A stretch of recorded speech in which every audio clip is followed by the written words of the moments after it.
سوال دل میں پیدا ہوتا ہے کہ حضور اکرم صلی اللہ علیہ وآلہ وسلم کی بارگاہ میں حاضری سے میرے گناہ معاف ہو جائیں گے، اللہ عز و جل ہمیشہ ہمیشہ کے لیے میرے دل کو گناہوں سے پاک کر دے گا، لیکن گناہ عبد کرتا ہے، بندہ کرتا ہے، اور گناہ معاف کرنے والا اللہ ہے۔ گناہ اور توبہ کی معافی یہ عبد اور معبود کے مابین ایک تعلق ہے۔ گناہ عبد کرتا ہے اور گناہ کی معافی اللہ عز و جل عطا فرماتا ہے۔ انسان توبہ کرتا ہے، اللہ توبہ کو قبول کرتا ہے۔ تو اس میں حضور اکرم صلی اللہ علیہ وآلہ وسلم کی بارگاہ میں حاضری کا کیا مقصد ہوا؟ ہم کیوں رسالت مآب صلی اللہ علیہ وآلہ وسلم کی بارگاہ میں حاضری کا شرف حاصل کرتے ہیں، جبکہ ہم جانتے ہیں کہ گناہوں کو معاف کرنے والا اور توبہ قبول کرنے والا اللہ ہے؟ تو حضور اکرم صلی اللہ علیہ وآلہ وسلم کی بارگاہ میں حاضری کا فائدہ کیا ہے؟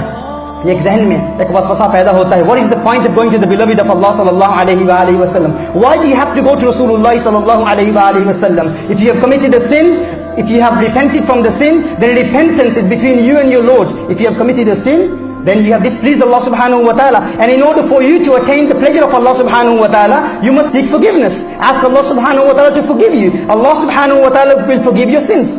So why do you have to go to the beloved of Allah sallallahu alayhi wa sallam? Just to istighfar, do tawbah, ask Allah subhanahu wa ta'ala to forgive all your sins. Why do you have to go to the Prophet of Allah sallallahu alayhi wa sallam? Remember, brothers, the reason why we go to the Prophet of Allah sallallahu alayhi wa sallam, because this is the order of Allah subhanahu wa ta'ala. In Surah An-Nisa, verse 64, Allah subhanahu wa ta'ala orders us. He says, وَلَوْ أَنَّهُمْ إِذْ ظَلَمُوا أَنفُسَهُمْ جَاءُوكَ فَاسْتَغْفَرُوا اللَّهَ وَاسْتَغْفَرَ لَهُمُ الرَّسُولُ لَوَجَدُوا اللَّهَ تَوَّابًا رَحِيمًا. Allah subhanahu wa ta'ala said that if you have oppressed yourself, if you have committed sins, then go to the beloved of Allah. Ja'uka, go to my beloved, fastaghfirullah, and seek forgiveness from Allah subhanahu wa ta'ala while you are with my beloved.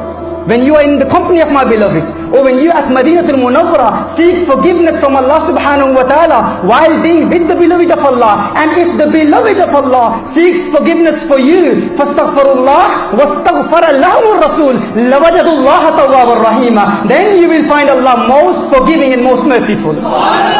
یہ ہماری مجبوری ہے، یہ اللہ کا حکم ہے. اللہ نے حکم ارشاد فرمایا سورہ النساء کی آیت نمبر 64 میں اللہ حکم ارشاد فرماتا ہے وَلَوْ أَنَّهُمْ إِذْ ظَلَمُوا أَنفُسَهُمْ جَاءُوكَ فَاسْتَغْفَرُوا اللَّهَ وَاسْتَغْفَرَ لَهُمُ الرَّسُولُ لَوَجَدُوا اللَّهَ تَوَّابًا رَحِيمًا. اگر جب وہ اپنی جانوں پر ظلم کریں تو محبوب آپ کی بارگاہ میں حاضر ہو جائیں، آپ کی بارگاہ میں حاضر ہو جائیں، اور محبوب پھر وہ اللہ سے مغفرت طلب کریں، اللہ سے معافی مانگیں، اللہ کی بارگاہ میں استغفار کریں. جب آپ کی بارگاہ میں حاضری کی برکات حاصل کرتے ہوئے اللہ کی بارگاہ میں استغفار کریں گے، اللہ سے معافی مانگیں گے، فرمایا واستغفر لهم الرسول، اور جب میرا محبوب ان کے لیے استغفار کرے گا لوجد اللہ توابا رحیما، وہ اللہ کو بہت بڑا توبہ قبول کرنے والا مہربان پائیں گے.